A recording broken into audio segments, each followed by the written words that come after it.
ఈ లోకములలో ఉన్నంత కాలం కూడా, నేను ఉన్నంత కాలం ప్రభునందు సంతోషంగా మనం జీవిస్తున్నంత కాలం కూడా దేవునికి లోబడి ఉండకపోతే, దేవుని ఆజ్ఞ మీరిపోతే, ఆ మనులున్న మాణిక్యాలున్న మేడలున్న మెద్దలున్న ఎన్నున్నా కూడా అవన్నీ కూడా సున్నా. అవన్నీ దేవుని రాజ్యానికి నేను చేర్చవు.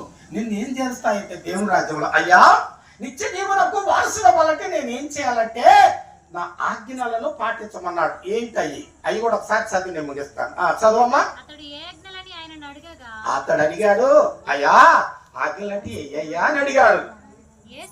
యేసు నరహత్య చేయవద్దు, వ్యభిచరించవద్దు, దొంగతనం చేయొద్దు, అబద్ధ సాక్ష్యం పలకొద్దు, తల్లిదండ్రులను సన్మానించాలి. హల్లెలూయా.